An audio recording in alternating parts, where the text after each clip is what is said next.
دنیا بھر کی طرح برطانیہ میں مسیحی برادری کرسمس کا تہوار بڑی دھوم دھام سے مناتی ہے۔ بازاروں گلیوں کو روشنیوں سے سجا دیا جاتا ہے۔ بازاروں میں رش بڑھ جاتا ہے۔ کرسمس سے پہلے لوگ اپنے رشتہ داروں، ماں باپ، بہن بھائیوں سے ملنے کے لیے دور دراز شہروں اور ملکوں سے سفر کرتے ہیں۔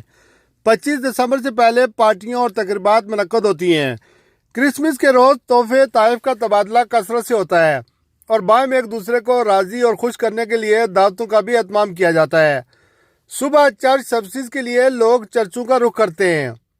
ٹھنڈی یخ بستہ سردیوں میں کرسمس کا تہوار بڑی گہما گہمی اور انجوائمنٹ کا باعث بنتا ہے۔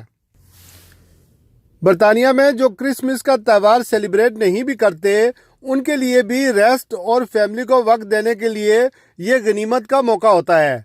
اڑوس پڑوس میں جو لوگ عیسائی نہیں بھی ہیں، وہ دوسروں کو ہیپی کرسمس یا وش یو سیزن گریٹنگز کہہ کر اپنی اخلاقی ذمہ داریاں پوری کرتے ہیں۔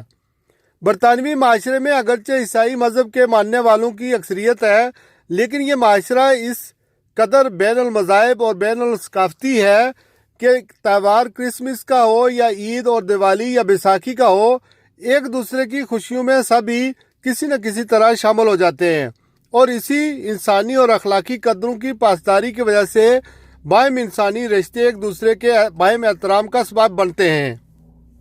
اسی کو انٹیگریشن کہتے ہیں، یعنی کسی دوسرے معاشرے کی اچھی قدروں یا ویلیوز کو اپنا لینا اور برے اقدار اور رسومات کو چھوڑ کر دوسروں کے ساتھ مل جل کر رہنے اور ورکنگ ریلیشنز اس طرح استوار کر لینا کہ آپ کی اپنی مذہبی تعلیمات پر کوئی سمجھوتا نہ ہو۔ شیراز خان، بیورو چیف، روز نیوز، UK۔